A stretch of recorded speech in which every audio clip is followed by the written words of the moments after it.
네, 우리가 이전 시간에는 공시법에 대한 전체적인 내용을 살펴보았고요. 자, 이 시간부터는 본격적으로 책을 통해서요, 지적법부터 하나씩 이제 살펴보도록 하겠습니다.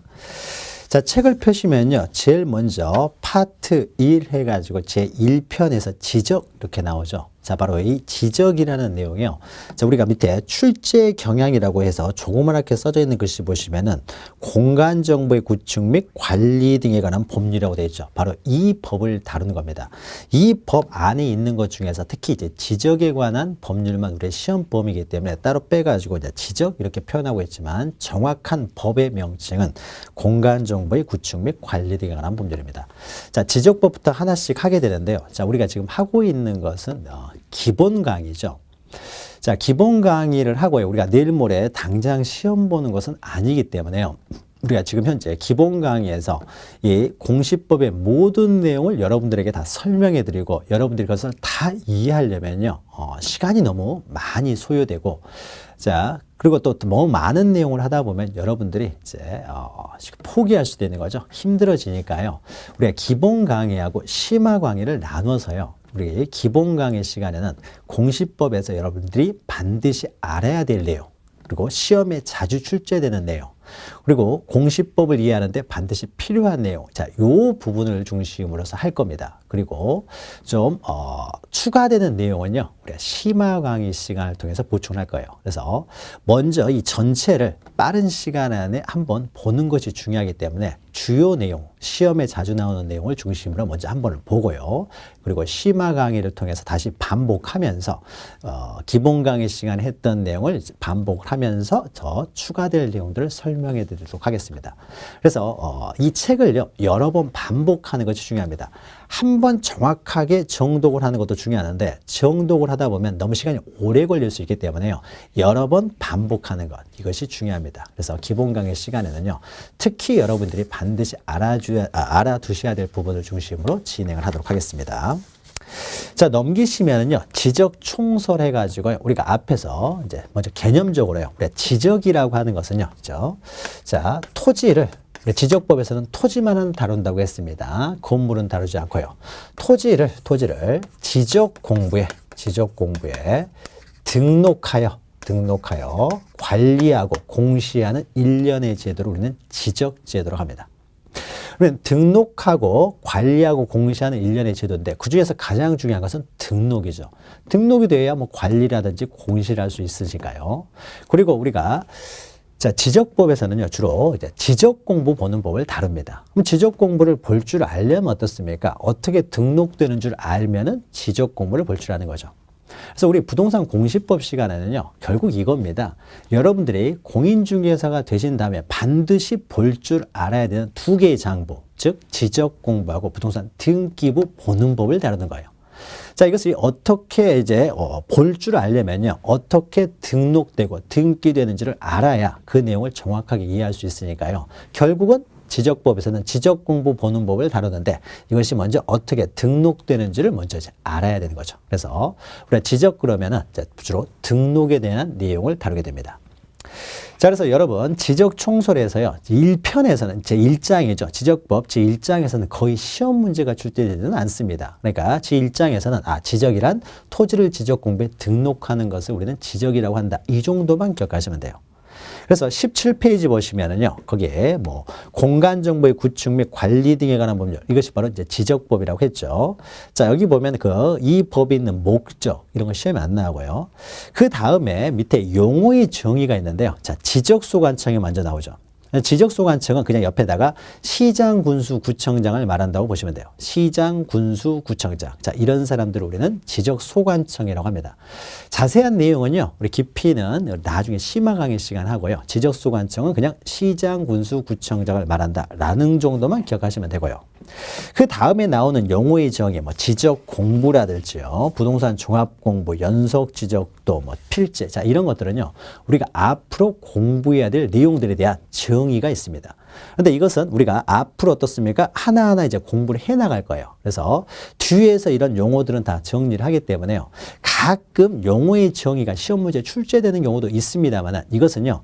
우리가 뒤에 본문 내용을 다 이해하시면 자연스럽게 알게 되는 내용이니까 나중에 우리가 핵심 요약 강의 같은 걸 할 때요. 그때 한번 정리만 하시면 됩니다. 우리가 배운 내용이 있으니까 하나 보도록 하죠. 양가로 6번 보시면은요. 거기에 토지의 표시라고 되어 있죠. 자, 토지의 표시 우리가 앞에서 했죠. 지적 공부에 등록되는 내용은요. 가장 중요한 것이 토지의 표시라는 거죠. 무엇이 등록되느냐? 자, 토지의 표시가 등록되는 거죠. 토지의 사실 상태라는 거죠. 사실관계. 그러면 우리가 토지의 표시 그러면 어떻습니까? 6가지가 있었죠. 6가지는 외울 필요가 없습니다. 계속 반복해서 나와요. 앞으로 몇백 번은 반복해서 나오기 때문에 자, 토지의 표시 그러면은 그 토지가 어디에 있느냐라고 하는 소재죠. 소재는 동이나 리를 말합니다. 그 다음에 지번이 있었죠. 그 다음에 용도에 따른 이제 지목이 있고요. 그 다음에 면적이 있었고요. 그 다음에 토지의 모양을 나타내주는 경계가 있었고요. 그리고 우리가 잘 익숙하지 않은 그 경계점의 좌표, 경도와 위도에 따른 좌표가 있었죠. 자, 이 토지의 표시를 기록하지만은 부수적으로 모두 기록한다고요? 과세라든지 이런 것들을 위해서 소유자도 부수적으로 이제 기록을 합니다. 소유자 등을 기록한다는 거죠. 그런데 이때 소유자는요, 등기부에서 결정이 되기 때문에 지적공부에 등록되는 소유자는 등기부를 그대로 보고 옮겨 적습니다. 그러니까 따로 소유자를 등록하는 방법은 중요하지가 않아요. 등기부를 보고 옮겨졌기 때문에. 그러나 토지의 표시는 어떻습니까? 지적소관청이 직접 결정해서 등록하기 때문에 요 이제 결정해서 등록하는 방법이 중요한 거죠. 그래서 토지의 표시 그러면 여기는 소재가 밑에 있죠. 지적공부에 토지의 소재, 지번, 지목, 면적, 경계 또는 좌표를 등록한 것을 우리는 토지의 표시라고 한다는 거죠. 토지의 표시. 그래서 그 6가지 이게 이제 굉장히 중요한 의미를 갖게 됩니다. 나머지 내용들은요, 우리가 뒤에서 하나하나 보기 때문에 여기서 그냥 넘어가셔도 됩니다.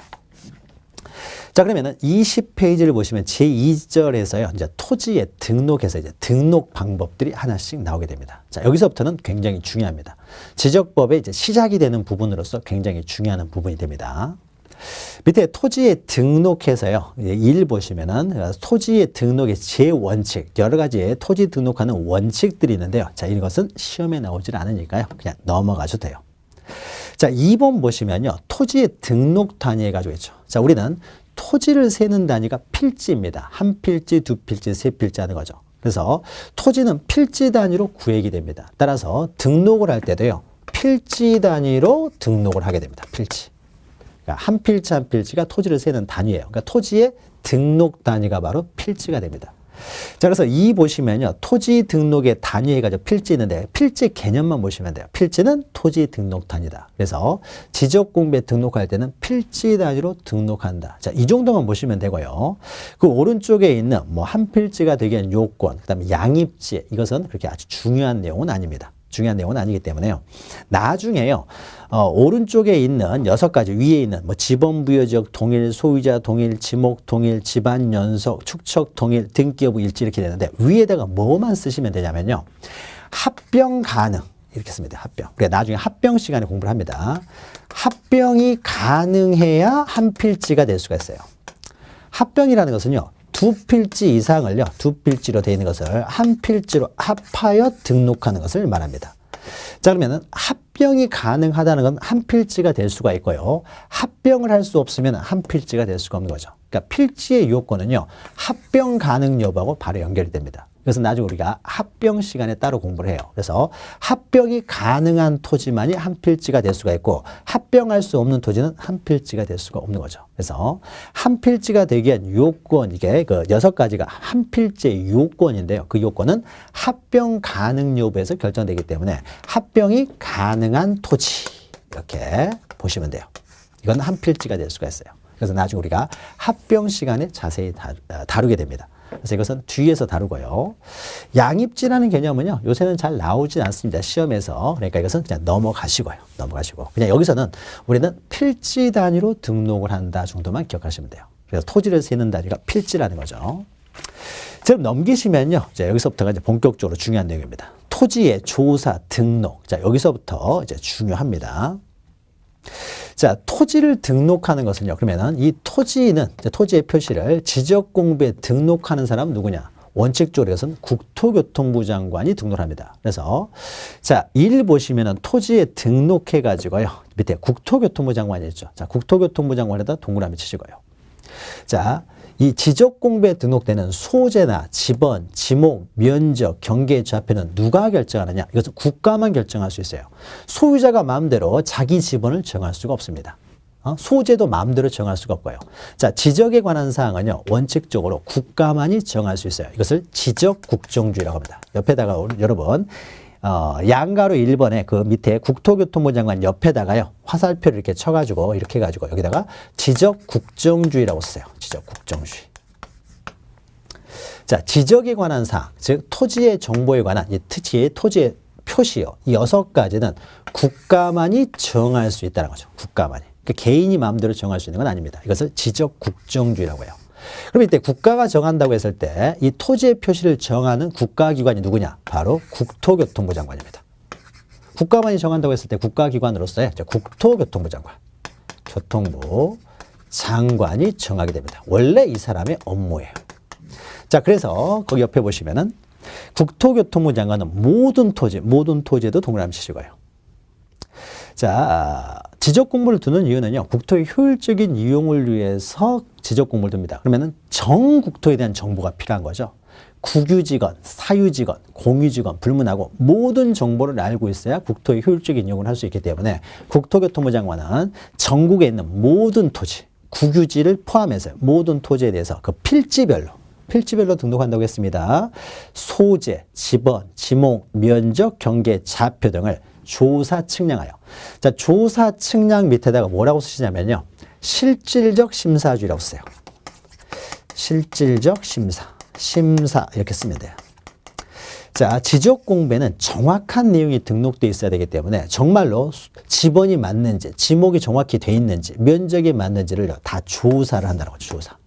다 조사를 해가지고요. 정확한 내용을 등록해야 되겠죠. 더 나아가서요. 면적이나 경계, 좌표 같은 경우는요. 정확한 측정값이 등록돼야 되겠죠. 몇 제곱미터냐. 정확하게 등록하기 위해서요. 이런 경우에는 측량까지 하게 됩니다. 지번을 정하고 지목을 정할 때는 측량할 필요는 없겠죠. 그런데 면적, 경계, 좌표는요. 측량까지 한다는 거죠. 그래서 정확하게 어떻습니까? 실질적으로 심사해서 등록을 한다. 정확한 내용이 등록되어 있어야 되니까. 그래야 어떻습니까? 정확하게 국토의 계획을 수립할 수가 있게 되겠죠. 그래서 조사 측량을 지적공부에 등록해야 된다. 자, 이걸 지적국정주의로 해서요. 모든 토지를 등록하는 자는 국토교통부 장관입니다. 자, 그런데 그 밑에 보시면요. 양가로 2번 해가지고요. 등록 신청 및 등록사항 결정해서 그 밑에는요. 뭐라고 쓰시냐면요. 직권등록주의라고 써요. 직권등록주의. 직권등록주의. 이렇게 쓰십시오. 직권등록주의. 자, 그러면 이게 무슨 의미냐면요. 자, 국토교통부 장관이요. 전국의 토지를 모두 등록해야 된다 해가지고 전국의 토지가 다 등록이 됐어요. 등록하라고 했으니까 다 등록이 됐겠죠. 그래서 전국의 토지가 다 등록이 됐습니다. 그래서 지금 현재는 다 등록이 되어 있는 상태예요. 자, 그런데 그 이후에 어떻습니까?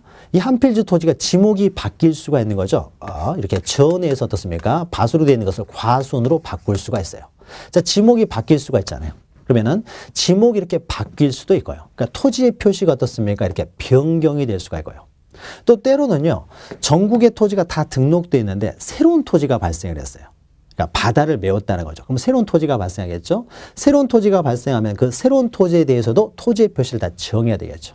자, 새로운 토지에 대해서 새로이 어떻습니까? 새로이 토지의 표시를 정해야 되고요. 그리고 또 기존에 있는 토지의 표시가 변경될 수도 있고요. 또 때로는 이 토지의 표시가요. 자, 바다를 메워서 새로운 토지가 발생할 수도 있지만은 기존에 있던 토지가 어떻습니까? 해수면이 올라와서 바다가 돼버릴 수 있어요. 그럼 토지가 세상에서 사라지는 거죠. 토지가 세상에서 사라졌을 때는요. 말소를 해야 되겠죠. 빨리. 정확하게 등록하기 위해서. 그럼 이때 이런 토지의 표시를요. 새로이 정하거나 변경, 말소하는 것을요. 우리는 토지의 이동이라고 합니다. 여러분 민법 시간에요. 권리가 발생, 변경, 소멸하는 것을 권리의 변동이라고 했죠. 이거와 비슷해요. 새로운 토지가 발생해서 토지의 표시를 새로 정하거나 아니면 기존의 토지의 표시가 변경되거나 세상에서 토지가 사라져가지고 그 토지에 대한 등록을 말소하는 거. 이것은 우리는 토지의 이동이라고 합니다. 그래서 발생 변경 소멸을 변동, 권리의 발생 변경 소멸을 변동이라고 했는데 이것도 토지의 표시를 발생하고 변경되고 소멸한다고 해서 토지에 변동해버리면은 이것이 둘 다 변동이라는 단어를 사용하면은 이 권리가 변동되는 것이냐 토지의 표시가 변동된 것이냐 혼란이 생길 수가 있기 때문에 헷갈릴 수가 있기 때문에요. 권리에 있어서는 변동이라는 단어를 사용하고요. 토지의 표시에 있어서는 이렇게 이동이라는 단어를 사용합니다. 여기서 이동이라는 것은요. 다르게 바뀌었다는 거죠. 여기는 다를 이자를 씁니다. 다를 이자. 다를 이자를 써가지고요. 다르게 바뀌었다라는 거죠. 그러니까 실질적으로는 그 의미는 어떻습니까? 변동하고 똑같아요. 변동하고 똑같지만은 우리가 토지의 표시에 있어서는 토지의 이동이라고 합니다. 자, 그러면요. 기존에 있는 토지가 어떻습니까? 지목이 전에서 과수원으로 바뀔 수 있어요.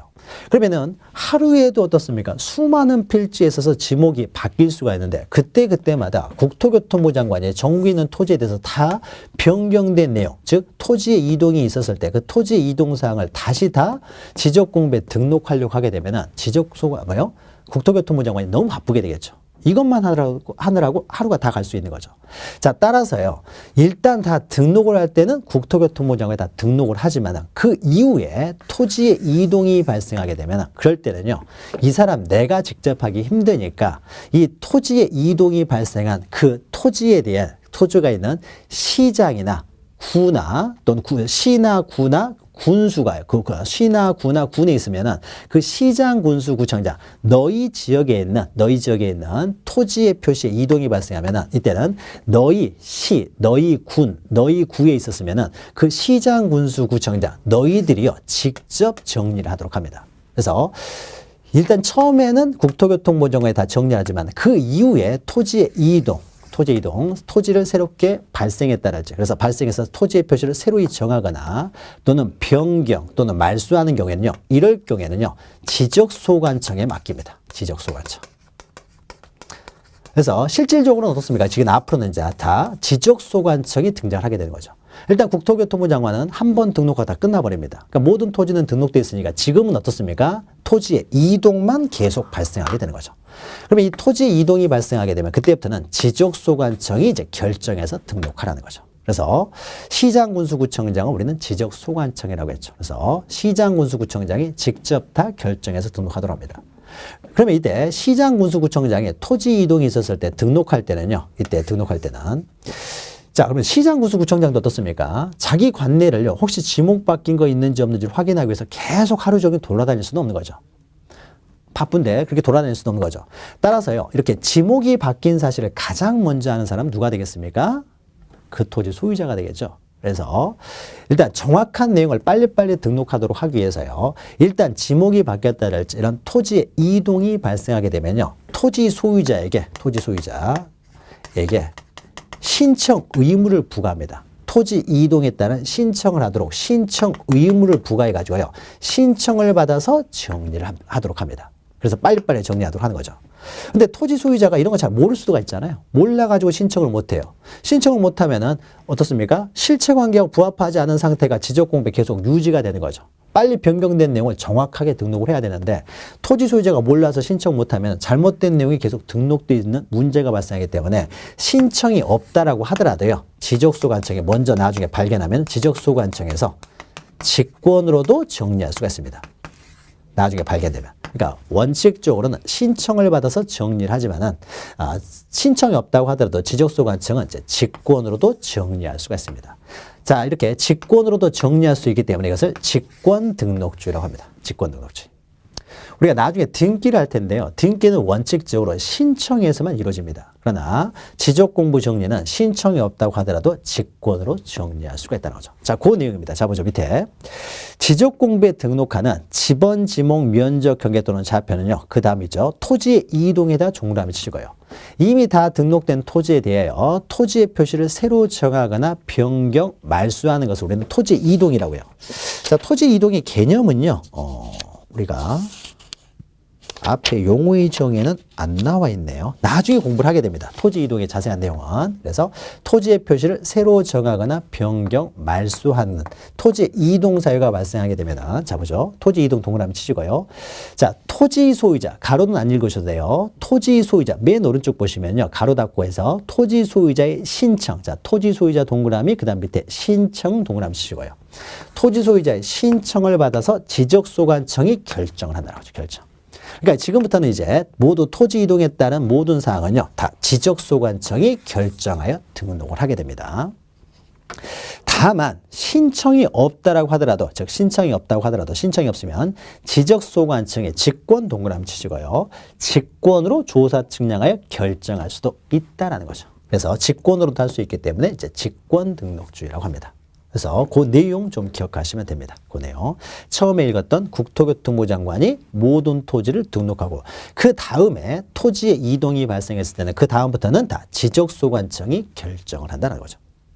근데 좀 특별하죠. 국토교통부 장관 나왔을 때는요. 소재 지번 지목 면적 경계 자표에서의 소재까지 들어가 있는데 토지 이동에 따라 지적소관청이 결정을 할 때는 어떻습니까? 거기는 소재가 빠져 있죠. 그 소재가 빠져 있는 이유는 이겁니다.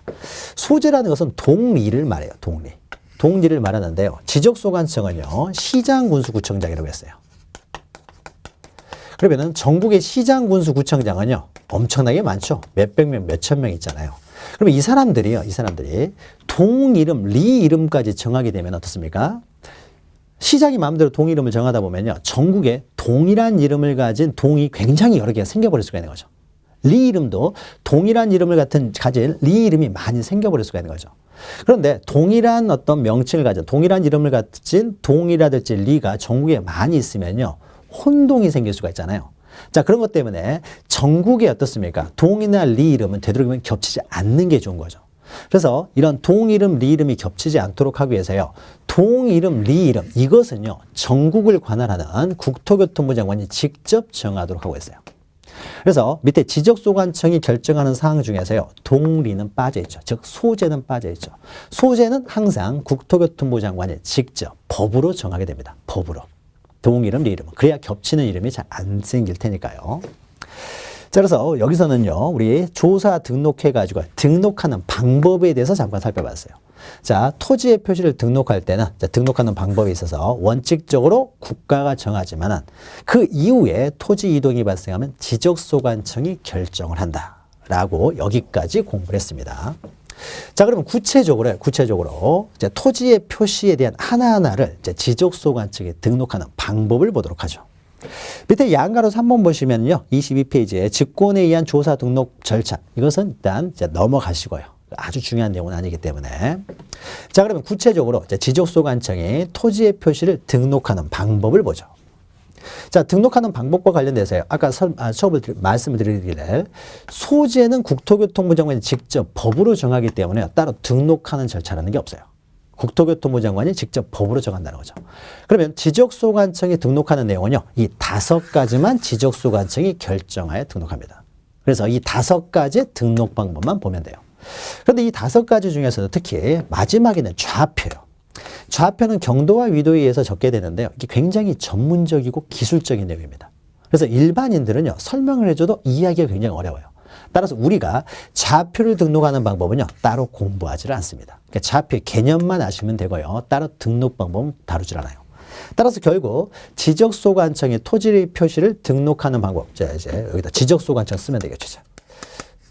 토지 이동이 발생하면 이때는 토지 이동은 어떻습니까? 지적공부에 등록하는 사람은 다 이제 지적소관청이 하기 때문에요.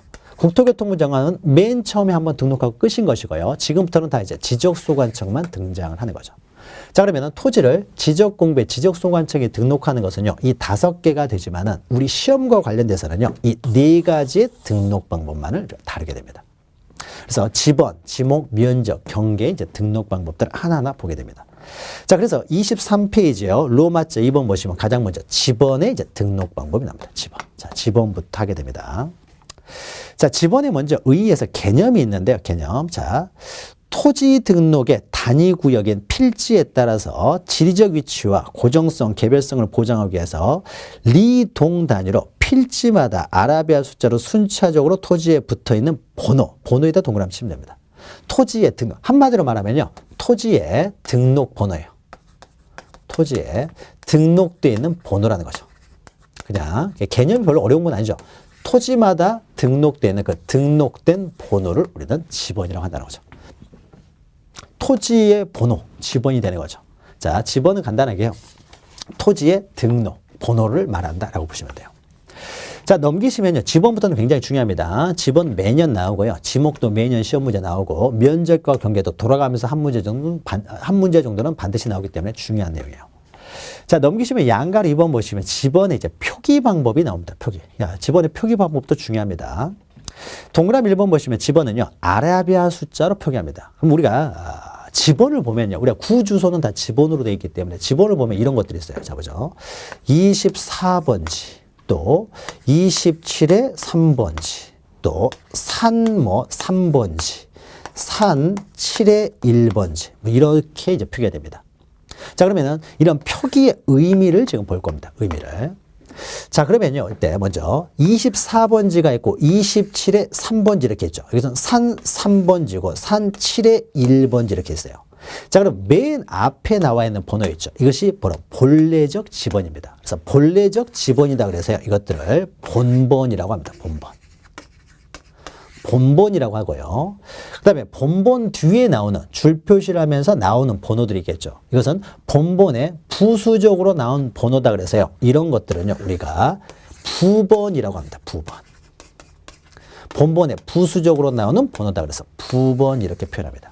그러니까 지번은요, 이렇게 본번만으로 된 지번도 있고, 어떤 지번은 본번과 부번으로 된 지번이 있습니다. 그래서 지번은 본번과 부번 이렇게 구성되어 있어요. 먼저 우리가 1번 보면요, 지번은 아라비아 숫자로 표기합니다. 이렇게 아라비아 숫자로 표기하고요. 3번을 보시면요, 지번은 이렇게 본번과 부번으로 구성하되 본번과 부번 사이에서는 이렇게 줄 표시로 연결합니다. 줄 표시로. 그리고 우리가 읽을 때만 의로 읽어요.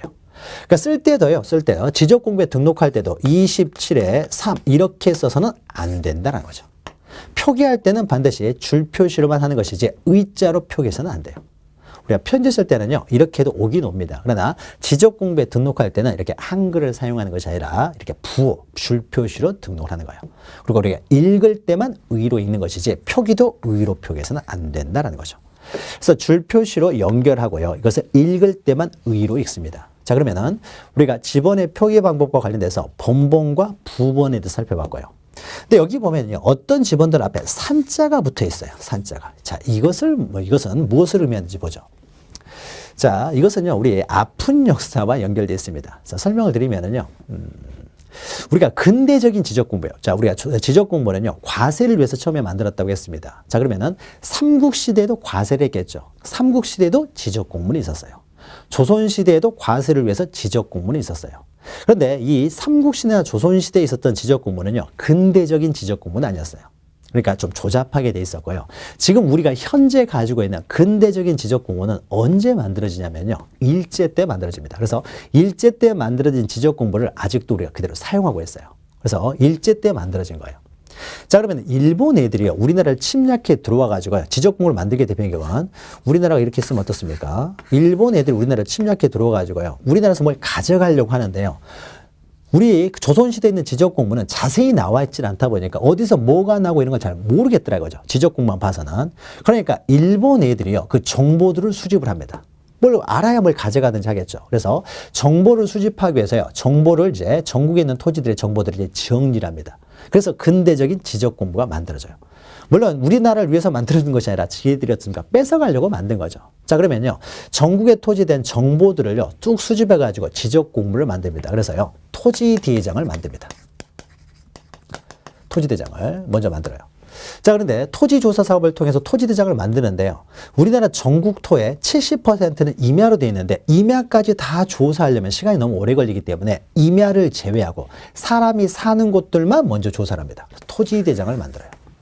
자, 토지대장을 만든 다음에요, 임야는 제외하고요, 그 다음에 토지대장에 등록된 토지를요, 지도를 만듭니다. 그 지도를 우리는 이제 지적도라고 해요. 도면으로 만들었는데 이제 지적도로 만듭니다.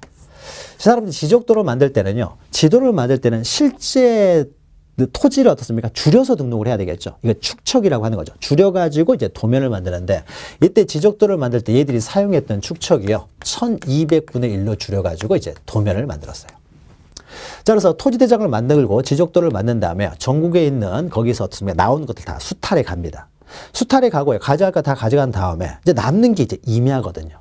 임야. 그러니까 임야도 이제 또 가져갈 거 있으면 이제 가져가고 싶은데요. 그러면 임야에 대해서 또 조사를 해야 될 거 아니에요. 그래서 한 10년 정도 있다가요. 임야에 대해서 이제 조사를 합니다. 그래서 임야에 대해서 조사된 정보를 가지고요. 이 사람들이 임야대장을 만듭니다. 임야대장. 자, 산은 어떻습니까? 이렇게 자세히 이렇게 나타낼 필요가 없는 거죠. 좀 널찍널찍하게 해도 되는 거죠. 산에는 뭐 이렇게 가치가 그렇게 높은 건 아니기 때문에. 자, 그래서 임야대장에 등록된 토지를요, 다시 지도를 만들었는데 이것이 임야도입니다. 임야도. 임야도를 만들어요. 근데 그 임야도를 만들 때는요, 지적도보다는 자세하게 지도를 나타낼 필요가 없기 때문에 임야도를 만들 때는요, 이들이 6000분의 1. 그러니까 1200분의 1보다 5배 더 축소를 시켜가지고 지도를 만들었어요. 자, 그래서 일제 때 만들 때요, 그 지적 공부가 어떻습니까? 이렇게 이원적으로 만들어졌다는 거죠. 이원적으로. 자, 이원적으로 만들어진 다음에, 그 다음에 이제 우리가 광복이 되고 현대로 들어왔습니다. 자, 그러면은 임야도 토지고 일반적인 밭이나 도시도 토지이기 때문에 이것을 하나로요, 통합을 하면은 훨씬 보기가 좋을 텐데, 통합을 하려고 했던데요. 통합을 하려고 했더니 지적도하고 임야도가 축척이 다르다는 거죠. 지도의 축척이 다르다 보니까요, 이것을 접합을 시키지를 못해요. 그렇죠? 축척이 다르니까 하나의 지도로 만들 수가 없잖아요. 그러니까 어쩔 수 없이 여전히 이원화돼 있습니다. 이원화. 자, 그러면 언젠가는 어떻습니까? 임야대장, 임야도에 등록된 토지를, 이것도 토지니까요. 토지대장 지적도로 다 옮겨 등록을 하다 보면 그때는 이제 이론화가 될 텐데 아직까지는 그대로 이원화돼 있습니다. 자, 그래서 토지대장은요, 우리의 토지 지적 공부는요, 지적 공부는 토지대장 지적도와 임야는 임야대장, 임야도에 등록함으로써 이원적으로 등록되어 있습니다. 자, 그러면 어떠한 토지에 대해서 우리가 정보를 알고 싶습니다. 그러면 정보를 알고 싶으면은 우리가 지적 공부를 통해서 정보를 알아야 될 텐데 가장 먼저 뭐부터 알아야 됩니까? 이 토지가 토지대장에 등록되어 있는지 임야대장에 등록되어 있는지 이것부터 알아야 어떻습니까? 우리가 지적 공부를 바로 찾아갈 수 있는 거죠. 토지대장에 등록된 토지는 임야대장 아무리 찾아봐야 안 나타나고요. 임야대장에 등록된 토지는 토지대장 아무리 찾아봐야 안 나타난다는 거죠. 그래서 이 토지가 이렇게 이원화되어 있다 보니까 이 토지가 토지대장에 등록된 토지냐 아니면 임야대장에 등록된 토지냐 이것을 보여줄 필요가 있죠. 그래야 우리가 바로 이것은 토지대장에 등록됐구나. 이거는 임야대장에 등록됐구나 해서 바로 장부를 찾아갈 수 있도록요. 일반적인 토지대장 지적도에 등록된 토지는요. 그냥 아라비아 숫자만 쓰는데 만약에 이 토지가 임야대장, 임야도에 등록되어 있을 때는요. 숫자 앞에 이렇게 산자를 표시합니다. 그래서 산자를 표기되어 있다는 것은요. 이 토지는 임야대장, 임야도에 등록되어 있다는 걸 의미합니다. 그래서 이렇게 만약에 지번이 됐으면 우리는 뭘 찾아봐야 돼요? 토지대장을 봐서는 안 되고 임야대장, 임야도를 찾아보라는 거죠. 장부가 이원화됐기 때문에 그 지번을 표기할 때도 이원화된 그 장부를 알 수 있도록요. 임야대장, 임야도에 등록된 토지는 숫자 앞에 이렇게 산자를 표기합니다. 이것이 바로 2에 있죠. 동그라미 2번 보시면요. 자, 일반적인 토지 같은 경우는요, 지번을 그냥 숫자만 쓰면 되는데, 2번처럼 임야대장, 임야도에 표시하는 지번. 그러니까 다시 말해서 임야대장, 임야도에 등록된 토지의 지번은 이렇게 숫자 앞에요, 산자를 붙입니다. 자, 임야대장, 임야도에 붙었다고 해서요. 그러니까 임야대장, 임야도에 등록됐다고 해서 숫자 앞에 임자를 쓰는 것이 아니라는 거죠. 산자를 붙인다는 거예요. 이것도 가끔 시험에 나옵니다. 임자가 아니라 산자를 붙인다는 것이죠. 자, 그러면은 우리가 지금까지는요, 지번이 어떻습니까? 표기하는 방법에 대해서 봤습니다. 표기하는 방법. 자, 그러면요, 이제 보죠. 자, 밑에는요, 지번을 부여하는 방법인데요. 자, 양가로 1번 보시면은 기본 위치에 따른 분류, 그 다음에 양가로 2번에 진행 방향에 따른 분류, 그 다음 오른쪽에 양가로 3번 보시면은 부여 단위에 따른 분류인데 이것은 다 중요하지 않고요. 양가로 1번에 기본 위치에 따른 분류만 좀 보시면 됩니다. 자, 그러면요, 우리가 한번 상상 속에서 한번 만들어 보죠. 여기가 양촌이라는 촌이라고 해보죠. 양촌. 네, 여기가 섬이라고 해보죠. 섬. 양촌이라는 섬이 있습니다. 섬이. 양촌이는요, 우리 가상적인 촌 이름이에요. 우리 예전에 오래되신 분들은 전원일기에 나왔던 마을 이름이 양촌이었죠. 근데 양촌이가요, 섬이라고 해보죠. 그러면 이 섬이요, 양촌인데요. 섬이 여러 필지로 되어 있겠죠. 여러 필지로. 한 필지로만 되어 있는 건 아닐 테니까요. 여러 필지로 되어 있습니다.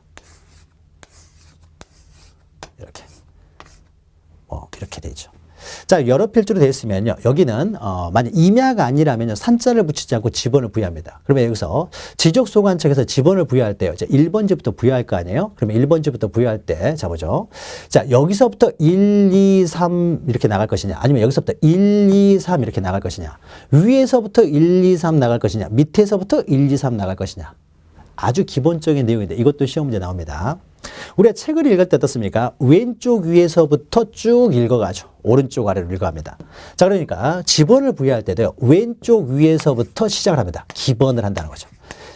지번이 시작된다는 거죠. 그래서 우리의 지번 부여 방법은 우리나라는요. 왼쪽 위에서부터 지번을 부여합니다. 자, 이것을요. 밑에 기본 위치에 따른 분류 보면은 밑에 두 가지가 있죠.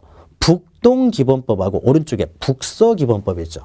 북동기본법은요. 북동 쪽에서부터 지번을 부여하는 거예요. 그러면 우리가 왼쪽 위는요. 북서쪽이 되잖아요. 북서쪽이죠. 그래서 북서쪽에서부터 지번을 부여한다. 그래서 오른쪽에 북서기본법 옆에다가요. 이렇게 쓰면 됩니다. 우리나라는 북서기본법이다. 우리나라 이렇게 쓰면 됩니다. 우리나라는 북서기본법에 따르고 있다. 다시 말해서 왼쪽 위에서부터 지번을 부여합니다. 이것도 가끔 나오기 때문에요. 우리나라는 북서기본법이다. 자, 그러면 북서기본법에 따라서 지번을 부여합니다. 그러면 여기다 1번지, 2번지, 3번지 이렇게 부여했어요.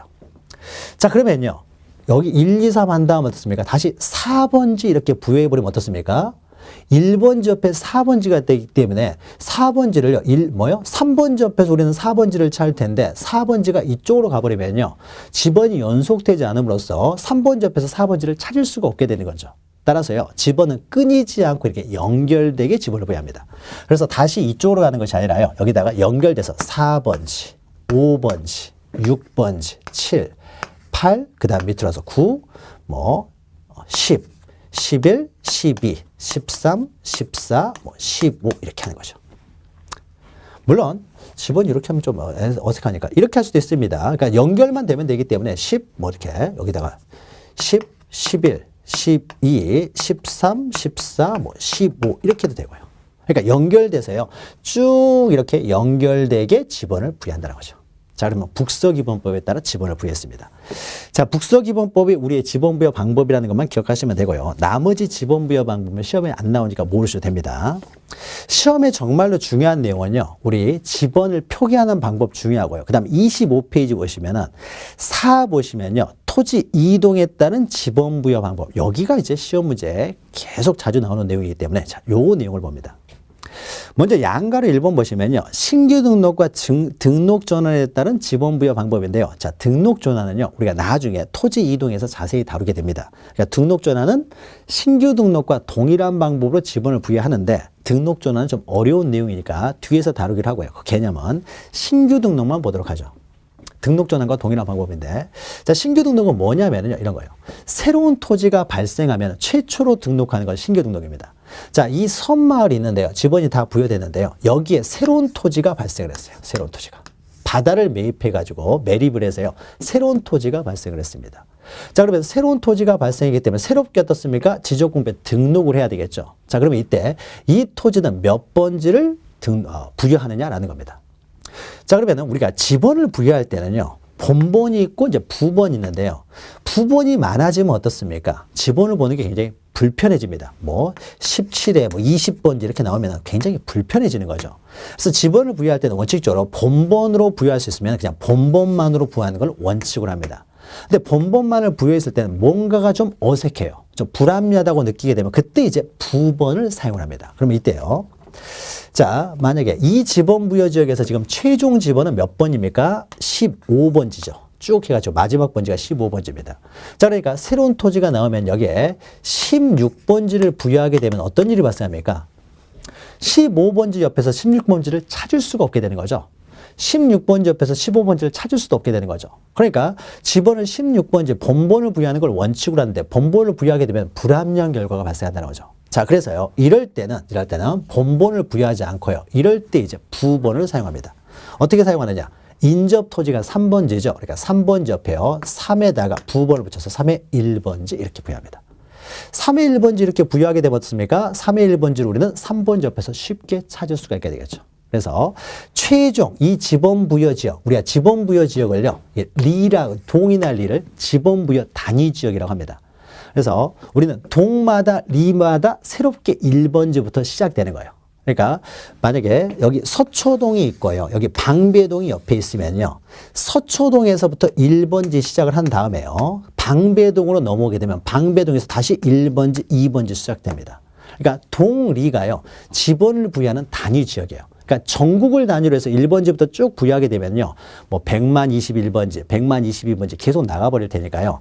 동리 단위로 지번을 부여합니다. 그래서 이 동리는요. 동리는 지번을 부여하는 단위 지역이라고 그래서 지번 부여 지역 이렇게도 표현합니다. 지번을 부여할 때는 시 단위로, 구 단위로 이렇게 부여하는 것이 아니라 동 단위로 부여를 합니다. 또 시골 같은 경우는 리 단위로 부여를 합니다. 자, 그러면 이 지번 부여죠. 양촌리에서 어떻습니까? 맨 마지막 지번이 15번지요. 15번지라고 하더라도요. 신규 등록할 토지가 나오면은 그 다음 순번에 16번지를 부여하는 것이 아니라 인접 토지 본번에다가 2번을 붙여서 부여한다는 거죠. 이게 원칙입니다. 자, 보죠. 원칙에서요. 자, 신규 등록 및 등록 전환. 등록 전환도 동일한 방법을 하게 되는데 등록 전환은 우리가 뒤에서 다루기를 하고요. 자, 신규 등록의 경우에는 그 지번 부여 지역 안에서 인접 토지의 본번에 부번을 붙여서 지번을 부여한다. 자, 부번 동그라미 치시면 됩니다. 자, 신규 등록에 있어서 원칙적으로 지번을 부여하는 방법은 이렇게 부번을 사용해서 지번을 부여하는 게 원칙이 됩니다. 자, 그런데 여기는 예외가 있어요. 예외가. 자, 보죠. 첫 번째요. 자, 15번지 옆에 새로운 토지를 만들었습니다. 여기에 새로운 토지. 그러니까 여기를 메웠다는 거죠. 자, 그러면 이런 경우에도요. 원칙으로 따지면 어떻습니까? 인접 토지가 15번지니까 15에 1번지 해야 될 것 같지만요. 이런 경우는 어떻습니까? 이게 맨 마지막 지번이니까 그 다음으로 바로 16번지를 해도요. 아무 이상이 없죠. 자, 본번을 해도 이상이 없잖아요. 자, 이런 경우에는 16번지 해버리면요. 어색하다는 거죠. 불편해요. 그러니까 이건 부번을 사용하는데 이런 경우에는 본번을 사용해도 전혀 어색함이 없습니다. 그러니까 이런 경우에는 그냥 원칙적으로 본번을 부여하는 거죠. 그래서 이 지번 부여 지역에서요. 이 양촌리에서 최종 지번 토지에 인접하고 있으면 이때는 본번으로 그냥 부여해도 상관이 없겠죠. 그리고 또 하나는 이럴 수도 있습니다. 만약에 여기에요. 무인도가 하나 있었어요. 무인도를 하나 발견했어요. 무인도를. 근데 무인도를요. 이게 원래는 이게 무인도가 우리나라 토지예요. 우리나라 토지인데 발견하지 못해서 등록을 못했다가 나중에 이 무인도를 발견했습니다. 그럼 이 무인도를 이제 등록을 해야 되겠죠. 자, 이 무인도에서요. 여기쯤에 하죠. 무인도에서요. 직선거리로 가장 가까운 곳은 14번지라고 해보죠.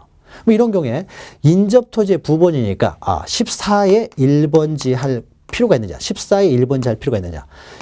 이 토지는 어떻습니까? 워낙 멀리 떨어져 있기 때문에 인접하는 토지가 아니에요. 인접하는 토지가 아니니까 굳이 14에 1번지 해버리면 오히려 더 어색하다는 거죠.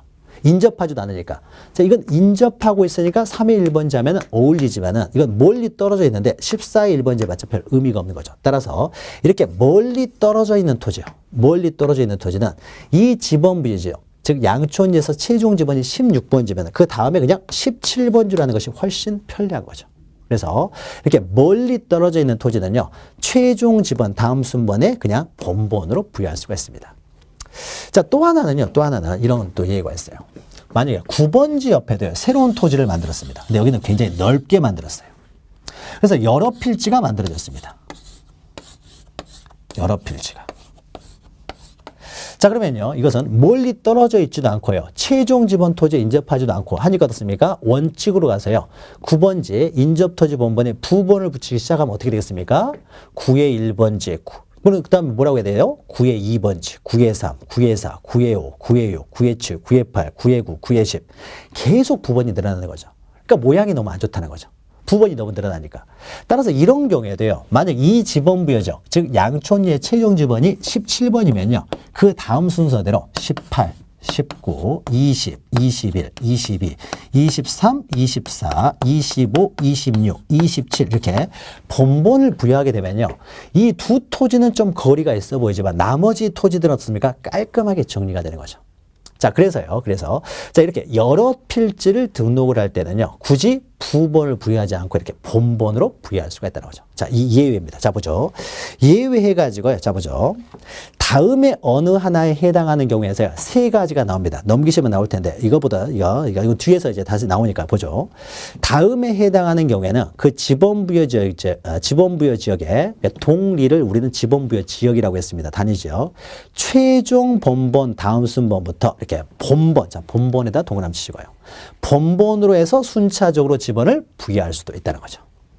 그러니까 원칙은 부번이지만은 이런 세 가지의 경우에는 최종 지번 다음 순번에 본번으로 하여 하나씩 순차적으로 부여할 수도 있다. 자, 본번을 부여할 수 있는 경우. 그래서 넘기시면요, 세 가지가 나옵니다.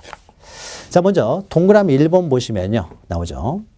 대상 토지가 신규 등록할 대상 토지가 당의 지번 부여 지역 안에, 자, 보죠. 최종 지번 토지 인접. 여기다 줄 그어주면 되겠죠. 최종 지번 토지 인접했다든지. 또 2번 보시면요. 대상 토지가 이미 등록된 토지가 토지와 하는 게 더 어울리겠네요. 멀리 떨어져다 동그라미 치면 되겠죠.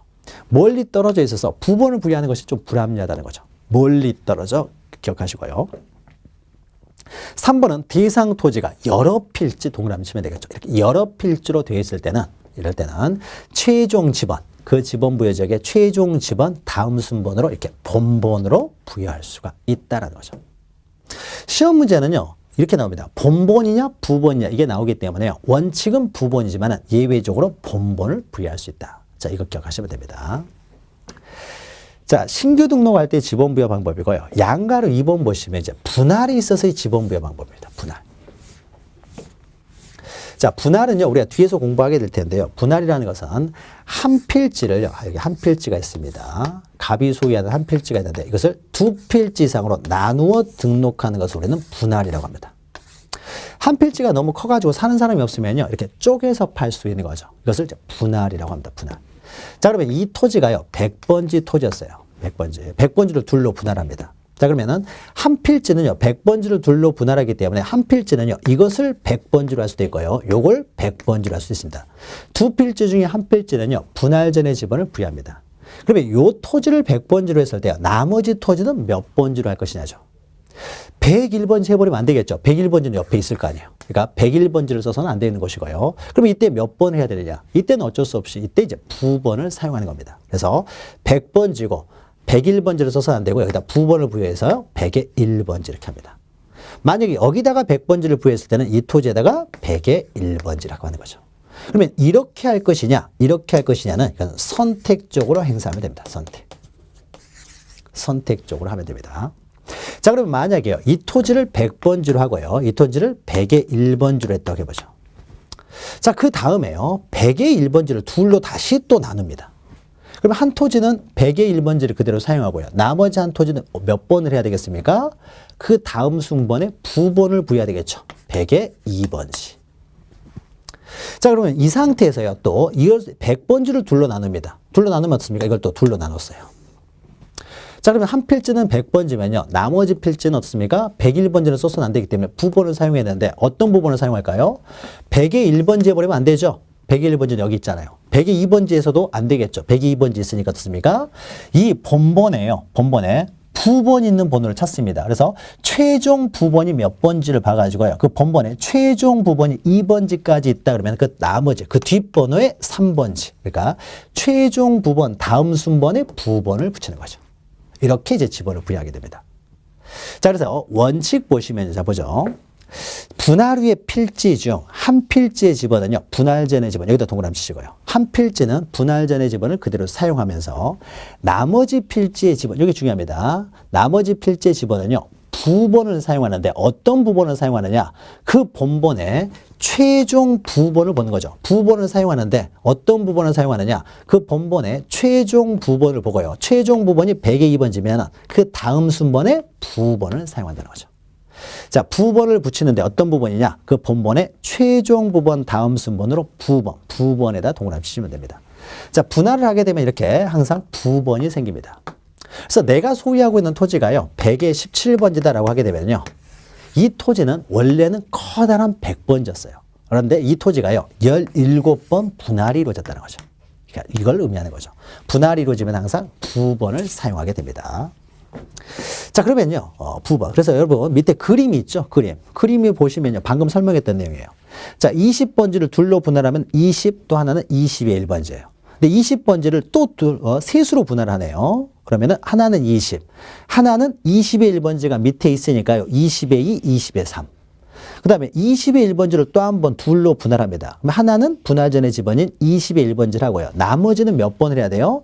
20에 부번이 쭉 있는 걸 보는 거죠. 그랬더니 20의 3번까지 있잖아요. 그러니까 그 다음 순번에 20의 4 이렇게 부여하는 거죠. 자, 이런 식으로 계속 집원을 부여하게 됩니다. 자, 그런데 밑에 이제 예외가 있는데요. 예외를 한번 보도록 하죠. 만약에 이걸 둘로 분할한다고 해보죠. 100번지를. 그래서 다른 부분이 없으면 이것을 100의 100번지, 100의 1번지 할 수도 있고요. 이 토지를 100번지, 100의 1번지 이렇게 할 수도 있어요. 자, 그런데 여기에 건축물이 하나 있다고 해보죠. 건축물. 100번지 안에요. 건축물이 있습니다. 자, 그러면 이 건축물은 건축물 대장에 등록이 됩니다. 우리는 지적공무는 토지만 등록이 되고요. 건축물은 건축물 대장에 등록이 돼요. 그리고 그 건축물 대장에는 이 건축물에 대한 자세한 정보가 등록이 됩니다. 그리고 건축물에 대한 자세한 정보 중에서 가장 이제 기본적인 정보가 이 건축물이 도대체 어디에 있는 건축물이냐. 이게 가장 기본적인 것이 되겠죠. 그래서 이 건축물은 100번지에 있는 건축물이다. 이렇게 나올 거 아니에요. 건축물 대장에 100번지에 있는 건축물이다. 나오게 됩니다. 자, 그러면 이 상태에서 이걸 둘로 분할합니다. 그럼 여기에 건축물이 있죠. 건축물이 있습니다. 자, 그럼 만약에요. 이때 집원을 부여할 때요. 만약 이렇게 집원을 부여했다고 보죠. 자, 그러면 여기다가 100번지, 여기다가 100의 1번지. 이게 선택이니까 여기다 100번지, 100의 1번지. 이것을 100의 1번지를 여기다가 부여하게 되면 어떻습니까? 그럼 건축물이 어떻습니까? 원래는 이것이 100번지에다가 이제는 몇 번지 있게 됩니까? 100의 1번지에 있게 되는 거죠. 그러니까 건축물이 원래 100번지에다가 100의 1번지에 있게 되니까 이 건축물 대장은 어떻습니까? 이제 위치가 100의 1번지에 있게 되기 때문에 100의 1번지로 다 고쳐야 되는 어떻게 돼요? 일이 발생하는 거죠. 다 고쳐야 될 거 아니에요. 자, 그런데 어떻습니까? 만약에 이렇게도 부여할 수 있고 이렇게도 부여할 수 있으니까 이 건축물에 있는 토지에 100번지를 우선하여 이렇게 부여하게 되면요. 자, 이렇게 부여하게 되면 이 건축물은 여전히 100번지에 있게 되겠죠. 여기다가 100번지하고 여기다가 100의 1번지 하게 되면은 이 건축물은 여전히 100번지에 있게 되니까요. 이 100번지를 100의 1번지로 고칠 필요가 없어지는 거죠. 자, 이렇게 해도 되고 이렇게 해도 되는데 이렇게 하게 되면요. 건축물 대장을 또 고쳐야 되는 또 한 번 일을 해야 되는 거죠.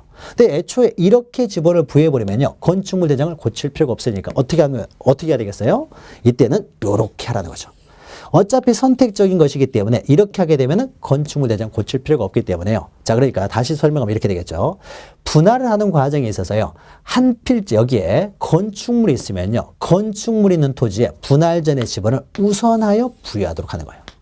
그럼 어떻습니까? 건축물 대장을 고칠 필요가 없어지는 거죠. 자, 그 내용입니다. 자, 그래서 예외해가지고요. 자, 한 필지는 분할전의 지번, 나머지는 부번을 부여하는데 이게 원칙인데 다만 여기에 건축물이 있었을 때는요. 건축물이 있으면은 이것과 이것이 선택적이었는데 다만 건축물이 있으면요. 이때는 어떻습니까? 이렇게 건축물 있는 토지에 분할전의 지번을 우선하여 부여하라는 거죠. 건축물 대장을 고칠 필요 없이. 자, 그래서 밑에 보시면 다만 이때 주거 사무실 등의 건축물 있는 필지에 대해서는 분할전의 지번을 우선하여 부여하라는 거죠. 그래서 밑에 그림이 있죠. 20대, 대지라는 거죠. 그래서 오른쪽에 건축물이죠. 이것을 세수로 나눕니다. 자, 그러면 분할전의 지번인 20번지를요. 맨 오른쪽 건축물 있는 쪽에 우선하여 부여하고 나머지에 부번을 붙이라는 거죠. 자, 이렇게 부여하는 겁니다. 이해하셨죠? 분할할 때요. 이제 한 필지는 분할전의 지번, 한 필지는 부번을 부여하는데 건축물 있는 지번에 우선하여 분할전의 지번을 부여하여라라는 것이죠. 그 다음에 3번 합병이 있는데 여기까지만 좀 보도록 하죠. 합병이 있는데요. 자, 합병은 분할의 반대입니다. 반대여가지고요. 합병은 두 필지 이상을요. 이게 너무 필지가 너무 적어서 사는 사람이 없습니다. 그러면요. 이 두 필지 소유자는요. 이 두 필지를 하나로 합칠 수가 있습니다. 자, 두 필지 이상을 하나로 합하여 등록하는 것을 우리는 합병이라고 합니다. 합병. 자, 그러면 이때요. 이 토지가 100번지고요. 이 토지가 101번지입니다. 자, 그러면 합병을 하게 되면은 한 필지가 되기 때문에요. 지번도 하나만 있어야 되겠죠. 이때 한 필지의 지번을 무엇으로 할 것이냐라는 겁니다. 자, 그러면요. 이때 원칙적으로요. 원칙적으로요. 자, 여기 100번 주고 101번지면 원칙적으로 그러면 이 필지도 100번지, 101번지 아무거나 선택해서 100번지로도 할 수 있고 101번지로 할 수 있냐? 그건 아니고요. 선순위 지번을 부여하도록 합니다. 이럴 때는 원칙이요. 100번지로 부여하는 게 원칙이에요. 원칙은 아무거나 선택하는 것이 아니라 선순위 지번을 부여하도록 합니다. 선순위. 101번지를 선택적으로 부여하는 것이 아니고요. 자, 그래서 밑에 반거래 1번 원칙 보시면요. 자, 합병 대상 지번 중 합병을 했을 때는 선순위 지번을 지번을 한다. 자, 선순위 지번 동그라미 치시고요. 다만 본본으로 된 지번이 있을 때는 자, 본본 중 선순위. 자, 본본 중 동그라미 그다음에 선순위 동그라미 치셔 가지고 본본 중 선순위 지번을 합병 후에 지번으로 한다. 이걸 좀 기억하시기 바랍니다. 만약에 여기는 100번지고 100의 1번지인데요. 이거는 100의 1번지예요. 이거는 101번지고. 자, 그러면 본본은 100번지가 앞서지만요. 되도록이면 지번은요. 부번 없이 본본을 하는 게 좋다는 거죠.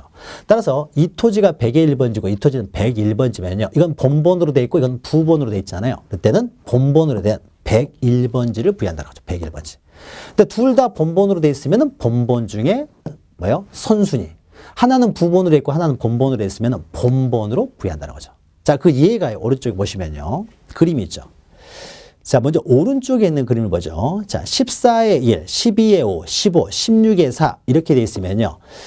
지번이 본본이 제일 빠른 것은 12, 14도 있지만요. 이때는 다 부번이 있는 거죠. 그러면은 본본은 15번지만 본본으로 돼 있기 때문에 15번지를 부여한다는 거죠. 그리고 합병하는 토지가요. 15번지도 있고 어떻습니까? 또 17번지도 있다. 그러면 이제 본본들만 먼저 고른 다음에 본본 중에서 선순위 지번을 부여한다는 겁니다. 근데 왼쪽에 있는 것은요. 다 부본으로 되어 있는 거죠. 다 부본. 왼쪽은 다 부본으로 되어 있으니까 본본으로 된 지번이 없으면 어떻습니까? 결국 이제 다 부본이 있기 때문에 그 본본, 그나마 본본이 가장 빠른 것이 맨 밑에는 14의 8번이죠. 자, 본본과 부본이 같이 있을 때는 부본이 빠른 것을 기록하지 않겠죠. 본본이 빠른 14의 8번지를 합니다. 14의 8번지. 자, 그래서 본본 중 선순위 지번을 부여한다는 거죠. 자, 그런데 여기서도요. 이제 건축물이 있는 경우가 문제됩니다. 건축물. 자, 건축물. 101번지에 건축물이 있어요. 자, 그러면 이런 경우에는 그러면은 100번 여기를 101번지로 해야 되느냐라는 거예요.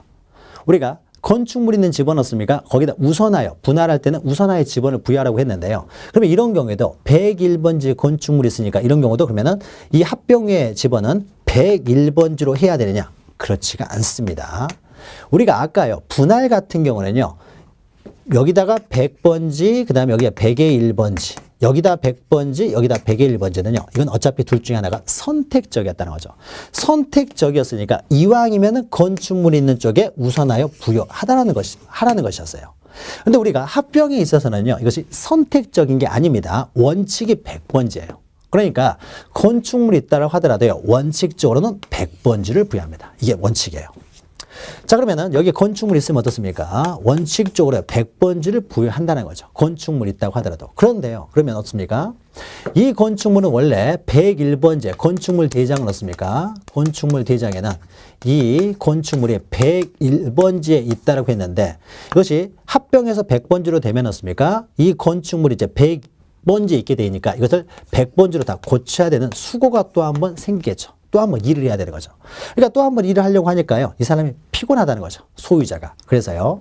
이 소유자가 이제 예외적으로 소유자가 야, 여기 원칙은 선순위 본본이라고 해서 100번지라는 걸 알겠는데 그렇게 하게 되면 이 건축물 대장을 원래 101번지에서 100번지로도 다 고쳐야 되는 문제가 있으니까 야, 웬만하면은 101번지로 해주면 안 되겠니라고요. 101번지로 해주면 안 되겠니라고 신청을 하게 되면 그럴 때는 101번지로 부여합니다. 근데 만약에요. 토지 소유자가 아무런 신청을 하지 않아요.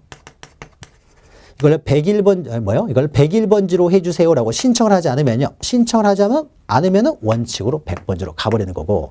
자, 101번지로 해주면 안 되겠냐라고 신청을 하면 그때는 101번지를 부여한다는 거죠.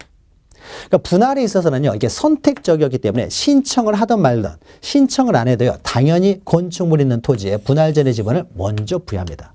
그러나 합병에 있어서는요, 선순위 본본을 부여하는 것이 원칙이기 때문에 신청이 없으면요, 원칙대로 가버리고 신청을 하면 비로소 어떻습니까? 건축물 있는 토지를 합병 후에 지번으로 부여해야 된다는 거죠. 자, 그럼 밑에 이제 보죠. 예외 가지고 보죠. 토지 소유자가 합병 전의 필지에 주거 사무실 등의 건축물이 있어서 그 건축물이 위치한 집안을 합병 후의 집안으로 신청할 때 신청에다 동그라미 치시고요. 신청을 하게 되면 어떻습니까? 건축물이 있는 집안을 합병 후의 집안으로 해야 된다는 거죠. 그러면 반대로 신청이 없으면 어떻게 돼요? 신청이 없으면 원래대로 본본을 부여해 버린다는 거죠. 선순위 본본을 부여한다는 거죠. 자, 밑에 그림 보시면요. 1대, 3대, 2대 이렇게 있습니다. 거기서 D는요, 지목을 나타내고 앞에 1, 2, 3이 지번입니다. 근데 3번지에 건물이 있어요. 3번지에 건물이 있을 때는 무조건 3번지로의 합병 후에 지번은 3번지로 하는 것이 아니라 화살표 위에다가 이렇게 써야 되겠죠. 화살표 위에다가 신청을 했을 때, 신청을 하게 되면 3번지로 쓰는 거고, 신청이 없으면 어떻습니까? 선순위는 뭡니까? 1번지죠. 1번지가 최선순위이기 때문에 신청이 없으면 밑에다가 이렇게 쓰면 되겠죠. 신청이 없으면은 그냥 1번지로 하는 거예요. 1번지로. 근데 신청을 하게 되면 3번지로 하게 되는 거죠. 3번지로. 자, 이렇게 구별해서 보시면 됩니다. 자, 우리 지번요. 시간이 좀 많이 경과가 되는데, 자, 지번에서 가장 중요한 것이요. 지번 부여 방법과 관련돼 가지고 신규 등록, 분할 합병이 가장 기본적인 내용이 되고, 그 다음에 27페이지 하단에 있는 도시개발 사업 시행 지역에서의 지번 부여 방법이라든지요. 이건 올해 또 나왔어요. 그러니까 좀 덜 중요하고, 그 다음에 29페이지는 지번 변경이나 그 다음에 결번 이런 것들은 아주 중요한 내용은 아닙니다. 물론 시험에 가끔 나오긴 하기 때문에 이것은 간단한 내용이니까요. 자, 이것은 우리가 심화 강의 시간에 보충하기로 하고요. 지금 이 시간에는 자, 지번을 부여하는 방법, 신규 등록, 등록전환, 분할 합병, 그 다음에 지번을 표기하는 방법. 자, 요 내용 가장 기본적이고 중요한 것이니까 요 내용 잘 기억하시기 바랍니다. 그러면은 잠시 쉬었다가요. 31페이지에 이제 지목부터 해 나갈 겁니다. 근데 거기 제목이 좀 잘못됐죠? 지번이 아니라 노마자 3번 위에다가 지목, 지번이 아니라 지목 이렇게 쓰시면 됩니다. 자, 그리고 우리가 이제 다음 시간부터 지목을 하게 될 텐데요. 좀 아쉬운 내용은요. 자, 제가 갑작스럽게 여러분과 이제 무쿠랜드에서 강의를 하다 보니까요. 제가 시간 조정이 좀 안 돼가지고요. 여러분과 빨리 만나 뵙고 싶어서 일단 2강이라도 먼저 찍자라고 해서 이렇게 먼저 찍었고요. 네, 제가 다른 일정들이 있어가지고 아마 1월 중순쯤 되면 이제 본격적으로 시간이 날 것 같아가지고 일단 1, 2강을 찍고요. 나머지 3강부터는 바로 다음 주에 올라가는 것이 아니라 약간 좀 시간이 좀 흐른 후에 아마 1월 중순부터나 이제 본격적으로 많이 올라갈 거예요. 그때는 좀 시간이 나니까요. 좀 더 많이 이렇게 동영상이 올라갈 수 있도록 하도록 하겠습니다. 그래서 그때까지는 조금은 기다려 주시기 바랍니다. 자, 그러면 저는 다음 시간 이제 지목을 가지고 또 찾아뵙도록 하겠습니다. 다음 시간까지 안녕히 계시기 바랍니다.